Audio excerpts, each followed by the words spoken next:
Every day, Ukrainians lose their homes due to Russia's aggression. Since the full-scale invasion, almost 136,000 private and apartment buildings have suffered from hostilities. The area of damaged and destroyed objects exceeds 7% of the country's housing stock. All these people need somewhere to live. Because of that, many Ukrainians had to flee abroad and simply have nowhere to return right now.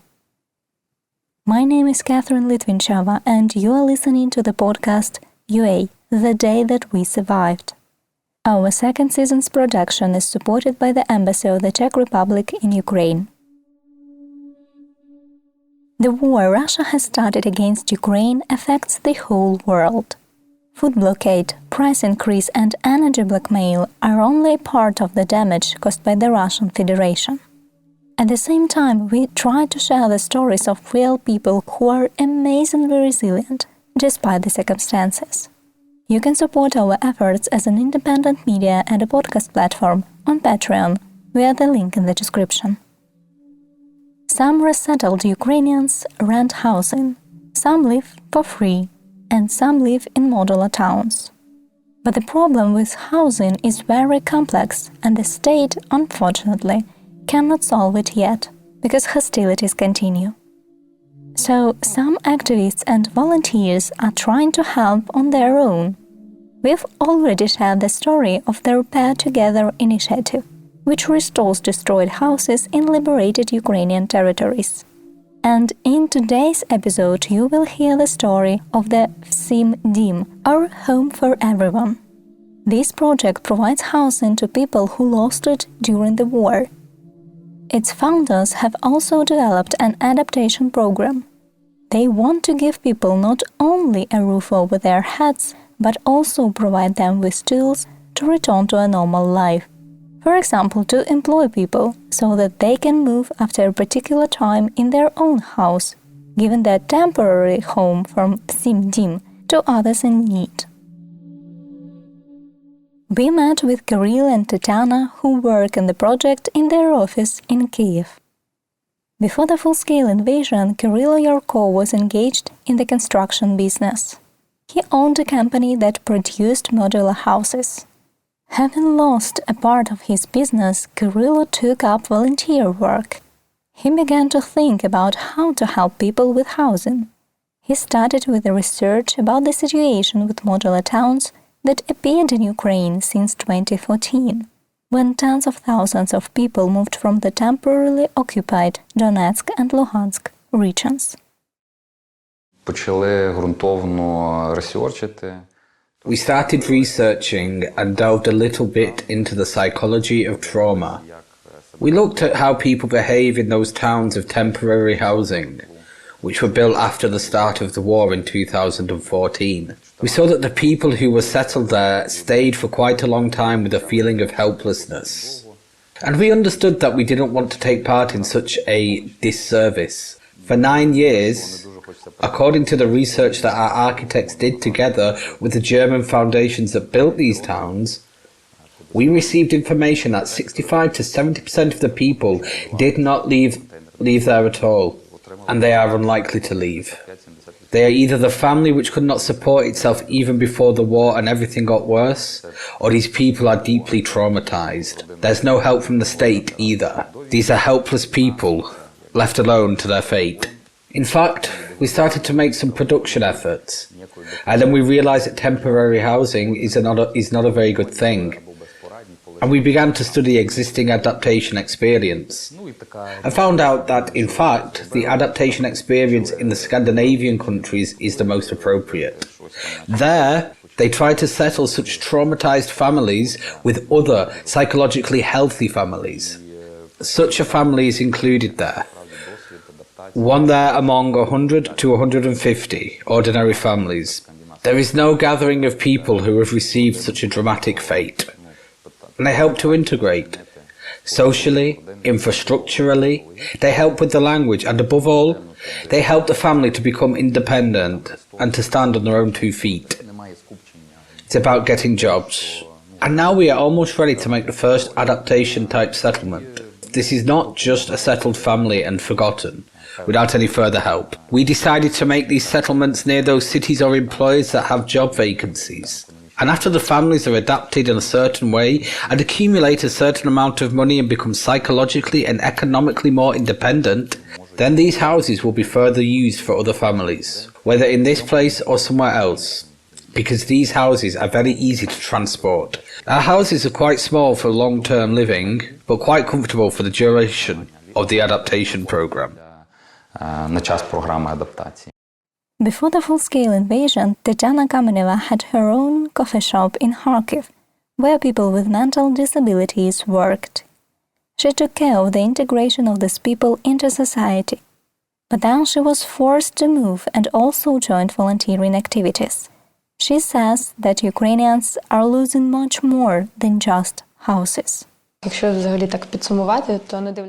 To summarize, despite the fact that we are a project related to the production of houses, we realize that Ukrainians today lost much more than just their houses.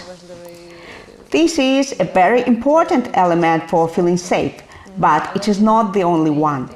I understood this from my personal experience. I lived in a big house the first time when my family and I were sheltered. And when you live among many people or live in kindergartens or schools, I didn't know what kind of will it takes to return to a full-fledged life in such a state. It's very difficult. You can't move, you can't do any of your usual actions there. And now we are doing research with a partner fund that deals with evacuation of people from deoccupied territories. We call the people they have transported and ask them how they are doing, how they feel, where they live, and the statistics are set. Because we seem to be here in Kyiv and all around people are coming back to life. But 80% of people, according to our statistics, did not find housing on their own. They live in schools, kindergartens or shared houses, neither housing nor work. We see how these people work before the war. And there are those who have professional education, teachers, doctors. And the question is, why don't they find housing? Our hypothesis is that their hope is lost. Will to action is lost. The trauma is so big because people were so unprepared for what is happening that they cannot find strength to move on independently. Therefore, it seems to us that if we have the strength, we can and should help those who do not feel it at the moment. Volunteers say that many people who were displaced at the beginning of the invasion still need to find their place. These people, first of all, need help in restoring their own strength to continue living. Some initiatives in Ukraine give modular houses to people forever, but Vsimdim has a different approach. In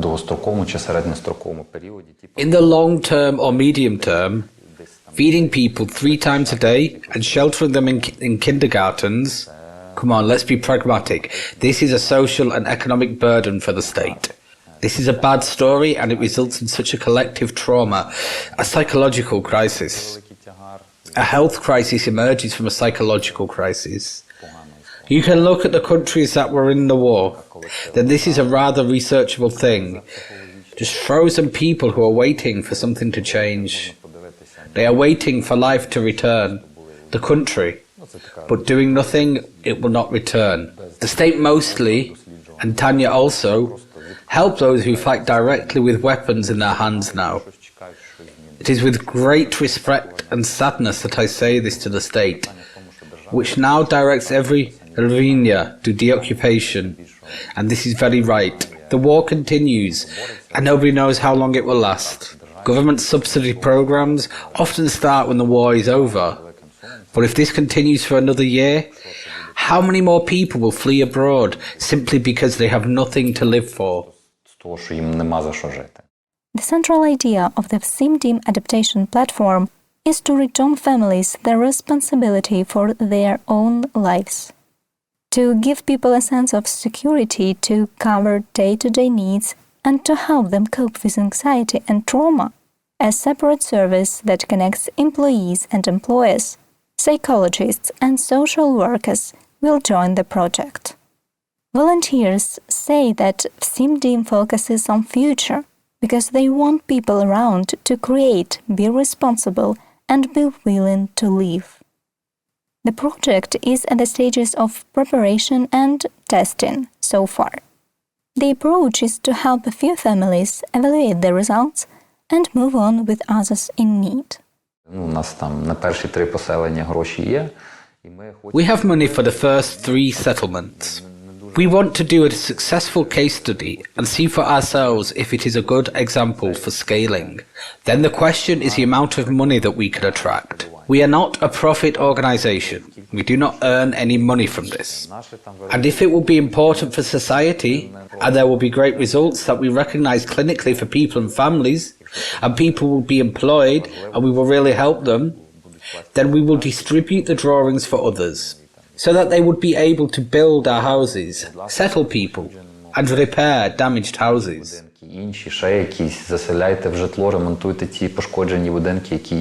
The project will sign contracts with the beneficiary families that will be selected based on the results of a special questionnaire. The primary condition is employment with subsequent transfer of the house to other families. Ми в команді плануємо запускати анкету, і ми We are planning to launch a questionnaire that resettlers can fill out so that we can start selecting who we can help. We don't know how many people will fill it, although we will spread it so that as many as possible can see it. And we still do not understand whether it will be filled by 100 or 10,000 persons. We decided that we will process the first 100, and if there are not our people there, we will move on to the next ones. We are still discussing it, but we need a clear scheme that will put us in some boundaries so that there is less sympathy and more reasonable and systematic. We have registered a public organization. We are also preparing to engage in crowdfunding, to collect money in Ukraine and abroad. We write grants and plan to attract companies that are interested all over the world. When we finally decide on the land plot that we want, and we know for sure that it should be in central Ukraine, then we will announce the first fundraising. Me, Catherine Litvinchova, was with you. Useful links, including how to help the Vsimdim initiative, are in the description of this episode. Stay safe and listen to Ukrainians. This season of UA The Day That We Survived podcast is implemented with the support of the Embassy of the Czech Republic in Ukraine.